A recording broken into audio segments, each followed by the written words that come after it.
Hey guys, this is Chetan for Gizmo Times and you're watching a quick comparison of the Realme 6 with the Realme 5S or the 5. You could say both are almost the same phones, but keep in mind that before we start this comparison, this is not a successor to the Realme 5 or the 5S. The Realme 6 is a different phone altogether based on what the company says. The company says that it's not an upgrade from the 5 because of the fact that it comes with quite a different chipset. The chipset on the 5 and 5S was inferior if you could clearly compare it. So let's talk about how they differ, and if you're someone who's already having a Realme 5 and a 5S or a 5S, should you upgrade to the Realme 6? Because now usually with generation changes you don't upgrade the phone, you would usually wait for a couple of generations, but here the case is not that. You might feel like, based on the upgrade here, you might feel like upgrading to the Realme 6 from the 5. So should you do that or not? Let's check it out in this comparison. With the display on the front, it's the same size. It's 6.5-inch display, but clearly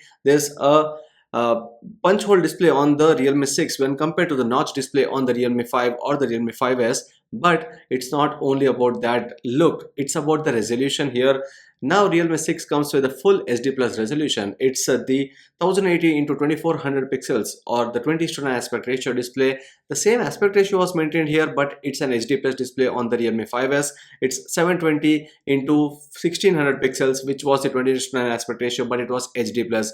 For such a large display, HD plus usually is not going to give you that sharp output of content. So here the Realme 6 has that good upgrade of the display. Now on the back, it's a plastic back on both the devices. No difference in that aspect. It's a plastic back, but the way they look is very different. I won't say one is better than the other because both are unique in their own way. The Realme 5S had this diamond cut finish, which actually looked good in its own way, but you can see there are smudges and fingerprints on this particular color. Again, it depends on the color as well, but the comet white on the Realme 6 that we have, this has its own kind of a different gradient finish, where you can see that from the bottom you see those comet lines coming up, and that gradient is again different. It does have smudges and fingerprints, which is common on plastic bags, but that's what you're getting here with no protection on the back. It's the plastic bag, so no protection obviously. But one thing that you've noticed on the Realme 5S is the fingerprint sensor, which is missing on this one, and now the fingerprint sensor is present on the side as a part of the power button. So for some users who wanted to actually have a different experience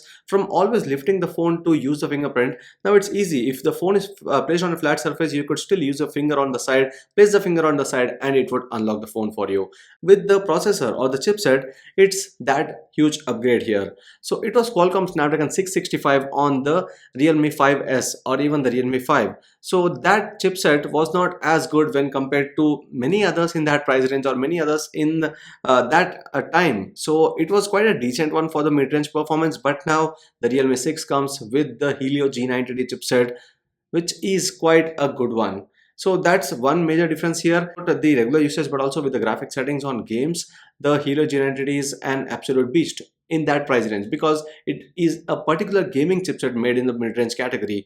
So there I would say that Realme has done quite a great upgrade. Again, the Realme 6 also is coming with a 8 plus 128GB option, which was not available on the Realme 5 or the 5S. With the camera combination, there were 4 cameras on the Realme 5S and 4 on the Realme 5 as well, but the difference was with 48MP replacing the 12MP on the Realme 5.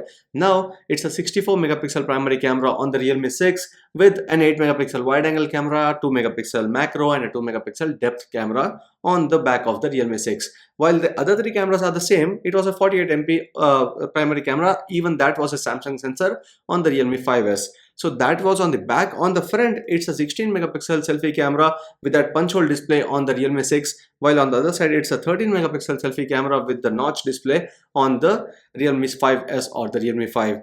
The battery capacity was actually better on the Realme 5S. It was a 5000 mAh battery on the Realme 5S when compared to the 4300 mAh battery on the Realme 6, which is a downgrade with the battery. But if you hold the two phones, you could easily notice that it's much more comfortable to hold the Realme 6 when compared to the 5S. But the major difference is not the capacity. It's 700 mAh, which is not a small amount, but still the battery charging, 10 watt was the charging, 5000 mAh, 10 watt. Clearly 3 hours of charging was a minimum that was needed. But now this one comes with 30-watt charging for that 4300 mAh battery, which takes just about 60 to 65 minutes to charge the entire phone from 0 to 100. So that is one major difference, where the fast charging is different on both the devices, and the other one was with the performance. With the camera as well, there's an upgrade. So obviously, as Realme says, this is not a successor. Successors come with some upgrades. This is a huge one. So if you were using a Realme 5 or a 5s, this one you can easily upgrade to the Realme 6, but it all depends on the price. Right now, while making this video, I'm not sure of the pricing, but I'm sure that it is going to increase from the past. It's not going to stay under the 10,000 price tag. I hope this would be around 12,000 to 13,000, not more than that. If that is the price for the Realme 6, it surely is a great upgrade from the Realme 5 or the Realme 5s. So this was the quick comparison of the Realme 6 with the Realme 5s or the Realme 5, and I hope you like this video. If you have any questions particularly about these two devices, whether you should really upgrade based on the other things, do let me know in the comment section below, and subscribe to Gizmo Times for more. Thanks for watching, and see you next video.